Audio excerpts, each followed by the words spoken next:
ગઈકાલે air ઇન્ડિયાનું plane crash થયું છે. એમાં આણંદ જિલ્લાના 33 પેસેન્જર્સ હતા. ટોટલ આ ફ્લાઇટમાં 242 ક્રૂ સાથે પેસેન્જર્સ હતા. એમાંથી એક પેસેન્જરનો બચાવ થયો છે.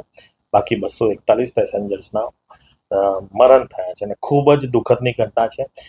આ દુઃખદની ઘટનામાં પ્લેન ક્રેશમાં આપણા પૂર્વ મુખ્યમંત્રી વિજયભાઈ રૂપાણીજીનું પણ નિધન થયું છે. 33 આપણા જિલ્લાના આણંદ જિલ્લાના જે પેસેન્જર્સ હતા એમનું પણ નિધન થયું છે. એમાં મારા વાસદ ગામના મારા પડોશીને મારા ખાસ મિત્ર રજનીભાઈ પટેલ એમના ફેમિલીનું 3 મેમ્બર્સનું પણ મૃત્યુ થયું છે. ખરેખર જોઈએ તો ખૂબ જ દુઃખદની ઘટના છે. આ દુઃખદની ઘટનામાં એમના પરિવારજનો જ્યારે ત્યાં સિવિલ હોસ્પિટલમાં આવતા હતા, મારી સાંસદની ટીમ, મારો બ્રધર બધા જ ત્યાં ગઈકાલે બપોરથી ત્યાં પહોંચી ગયેલા હતા. એમને જે સગવડ જોઈએ, એમને કોઈને મળવાનું હોય, ત્યાં ડૉક્ટરને મળવાનું હોય કે એમના DNA ટેસ્ટ કરાવવાના હોય, એ બધી સગવડ અમારી ટીમ તરફથી પૂરી પાડવામાં આવતી હતી. એ જ રીતે જ્યારે હું ગઈકાલે દિલ્હી હતો ને મેં આ ઇન્સિડન્ટ વિશે સાંભળ્યું, તાત્કાલિક દિલ્હીથી હું આવવા માટે નીકળ્યો, પરંતુ અમુક ફ્લાઇટો કેન્સલ અમદાવાદની થઈ ગયેલી. રાતને 9 વાગ્યાની મને ફ્લાઇટ મળીને હું 11 વાગે લેન્ડ થયો. ત્યાર પછી ડાયરેક્ટ જ સિવિલ હોસ્પિટલમાં પહોંચ્યો. ત્યાં આગળ જેટલા આણંદ જિલ્લાના એમના ફેમિલી મેમ્બર્સ હતા એમને મળ્યો. એમને જે બીજી સગવડ જોતી હતી બીજી સગવડો અપાવડાવી.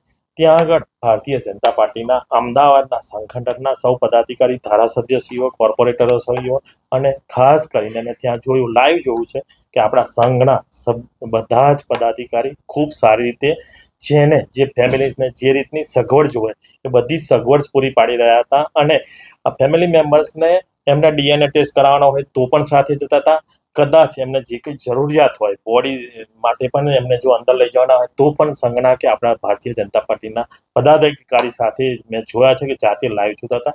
ગઈકાલે આપણા ગૃહમંત્રી હર્ષભાઈ સંઘવી સાહેબ, આપણા સંગઠનના મહામંત્રી રત્નાકરજી, બંને મહાનુભાવોને હું મળ્યો હતો અને આપણા ડિસ્ટ્રિક્ટ વિશે મેં પણ એમને ચર્ચા કરી હતી કે આમાંથી જલ્દીમાં જલ્દી DNA ટેસ્ટ થાય અને સૌને ફેમિલી મેમ્બર્સને એમના રિલેટિવ્સ જે ગુમાવ્યા છે એમની બોડી મળે એ માટેની પણ રજૂઆત કરી હતી. બંને બહુ સારામાં સારો પોઝિટિવ રિપ્લે આપ્યો છે અને આમાંથી જલ્દીમાં જલ્દી દરેકને 241 જે મૃત્યુ પામ્યા છે આપણા ગુજરાતના હોય કે જે હોય એમને તાત્કાલિક એમની બોડી મળી શકે, ફેમિલી મેમ્બર્સને એ રીતની સગવડ આપણી ગુજરાત સરકાર, ભૂપેન્દ્રભાઈ પટેલ સાહેબની સરકાર, ભારત સરકાર, આપણા ગૃહમંત્રી શ્રી અમિતભાઈ શાહ સાહેબ પણ આવીને સૌને સાંત્વના આપીને ગયા. ખૂબ જ મોટી દુર્ઘટનાની ઘટના છે.